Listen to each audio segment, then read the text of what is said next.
Shalom,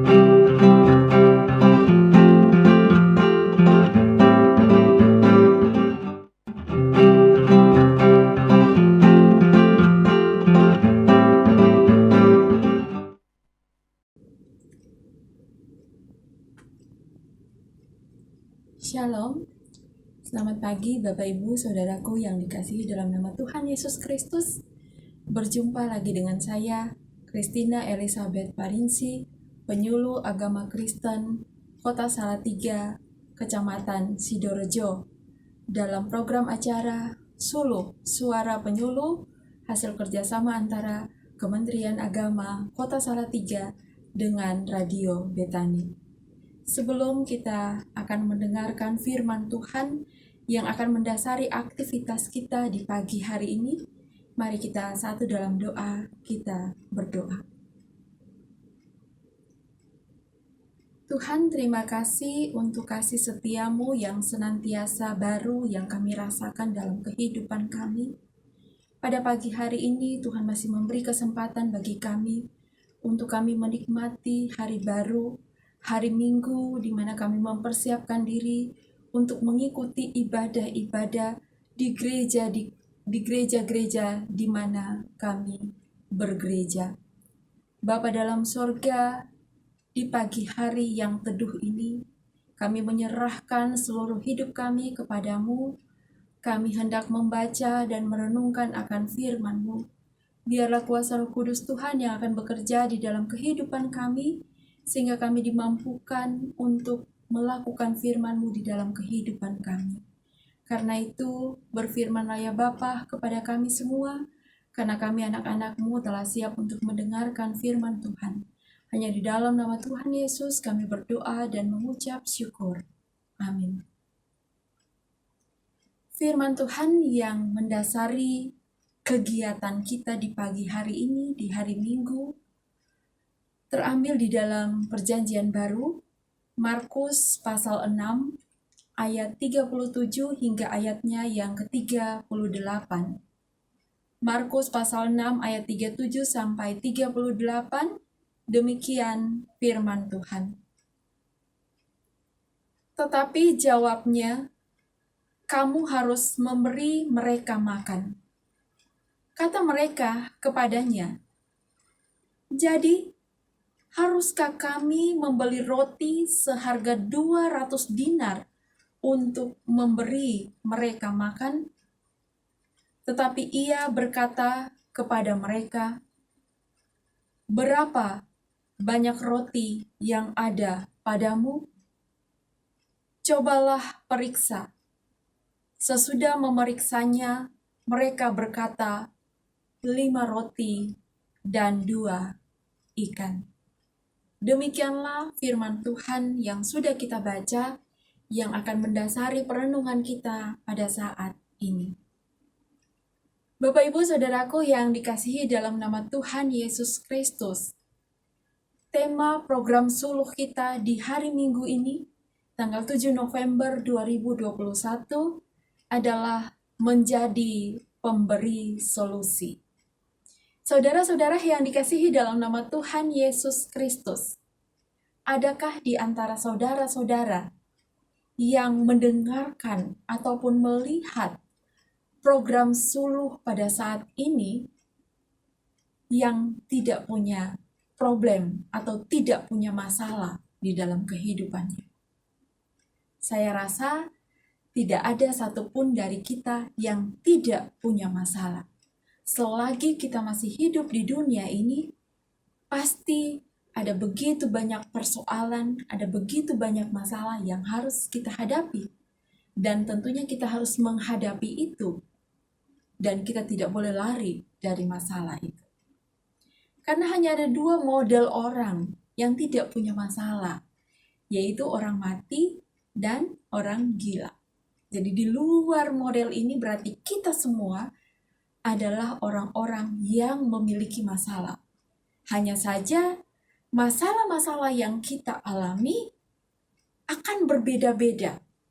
Ada mungkin yang sedikit, atau ada yang banyak, atau ada pun justru yang bertubi-tubi gitu ya. masalah yang dia hadapi. Masalah demi masalah terus terjadi. Oleh karena itu, pernahkah kita merasa ketika kita menghadapi masalah, kita merasa tidak ada jalan keluar? Selagi saudara-saudara merasa tidak ada jalan keluar atau tidak ada solusi, itu berarti bahwa saudara-saudara terlalu mengandalkan kekuatan dan kemampuan sendiri. Sehingga kita sering merasa hopeless menghadapi problem, menghadapi masalah. Karena kita mengandalkan kekuatan dan kemampuan kita sendiri. Saudara-saudara yang dikasihi dalam nama Tuhan Yesus Kristus, menarik dari narasi yang kita baca di dalam kitab Markus, kalau kita baca secara keseluruhan, Markus pasal 6 ini ayat 30 sampai ayatnya yang ke-44, ini menceritakan tentang Yesus memberi makan 5.000 orang. Di mana pada saat itu ada satu masalah yang coba diperhadapkan Yesus kepada murid-muridnya yang bersama-sama dengan dia pada saat itu. Kita tahu bahwa di dalam sejarah pelayanan, ketika Yesus melakukan pelayanan, berjalan dari satu kota ke kota yang lain, dari satu daerah ke daerah yang lain, itu ada begitu banyak orang yang mengikuti dia. Karena mereka pengen lihat, mereka pengen dengar seseorang yang sangat luar biasa. Hal-hal mujizat-mujizat yang dia lakukan sangat luar biasa. Sehingga mereka pengen tahu yang mana toh orangnya. Sehingga dapat dipastikan bahwa ketika Yesus tiba di satu tempat, pasti orang banyak akan datang berbondong-bondong mendengarkan apa yang dia katakan. Nah, ini yang dialami oleh Yesus dan murid-muridnya ketika mereka tiba di satu tempat dan mereka diperhadapkan dengan banyak orang. Dan pada saat itu, waktunya sudah harus makan siang. Yesus memperhadapkan sebuah masalah kepada murid-muridnya. Dia mau mengatakan, orang-orang itu sudah waktunya mereka harus diberi makan. Kalian harus memberi makan mereka.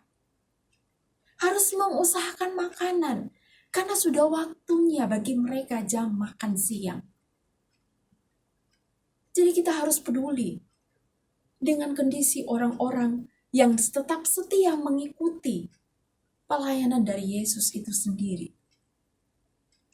Kemudian murid-muridnya bertanya, apakah kami harus memberi makan? Yesus bilang iya, mereka harus diberi makan. Kami akan membelanjakan 200 dinar roti. Tetapi dalam pikiran murid-murid, apakah cukup dengan 200 dinar membeli roti? Apakah cukup dengan memberi makan yang terhitung kalau kita lihat orang-orang yang hadir pada saat itu bisa dilihat dalam Markus pasal 6 ayatnya yang ke-44. Yang ikut makan roti itu ada 5.000 orang laki-laki. Bisa dibayangkan. Pasti kegalauan yang dialami oleh murid-murid Tuhan Yesus pada saat itu. Dengan uang 200 dinar, apakah cukup untuk membeli roti? Untuk memberi makan 5.000 orang laki-laki. Yang terhitung itu hanya laki-laki 5.000 orang. Belum termasuk anak-anak dan perempuan. Ya, karena budaya setempat adalah budaya patriarki yang lebih mengedepankan laki-laki. Sehingga kalau kita lihat di dalam bacaan ini, yang terhitung hadir pada saat itu hanyalah yang dihitung laki-laki 5.000 orang. Berarti bisa dipastikan bahwa yang hadir pada saat itu bukan hanya laki-laki saja. Berarti lebih dari 5.000 orang. Jikalau dihitung dengan perempuan dan anak-anak perempuan.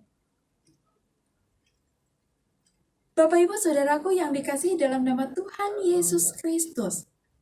Bisa dibayangkan murid Tuhan Yesus diperhadapkan dengan sebuah masalah. Tetapi apa yang terjadi?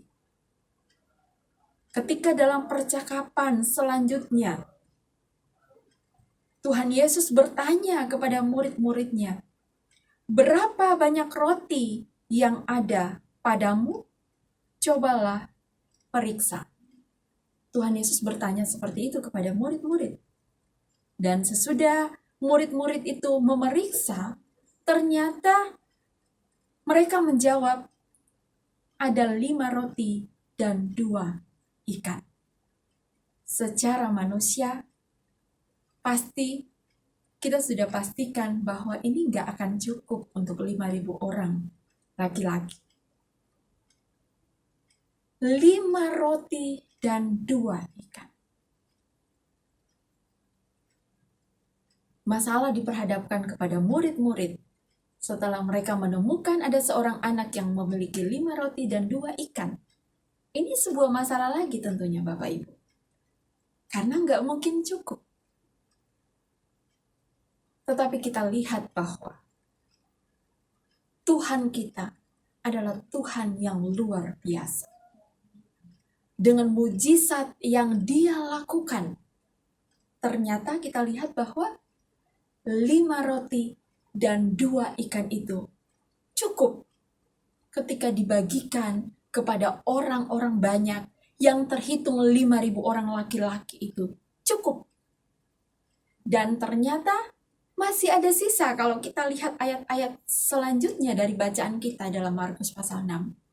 Setelah selesai dibagikan ke 5.000 orang laki-laki itu, mereka sudah makan sampai cukup. Dan kemudian murid-murid mengumpulkan sisanya. Sisanya ada berapa Bapak Ibu Saudaraku yang dikasihi dalam nama Tuhan Yesus Kristus? Ada 12 bakul. Luar biasa kan? Allah kita sungguh dahsyat di dalam kehidupan kita. Ketika kita mau menggantungkan seluruh hidup kita kepada Tuhan dengan masalah-masalah yang kita hadapi, pasti kita akan memperoleh jalan keluar. Kita akan memperoleh solusi di dalamnya. Oleh karena itu, apa yang harus kita ragukan? Dengan keyakinan kita yang sungguh kepada Tuhan Yesus Kristus, pasti setiap persoalan, setiap masalah, ketika kita menyerahkan itu kepada Tuhan, kita pasti akan memperoleh jalan keluar. Tuhan adalah jawaban bagi masalah kita.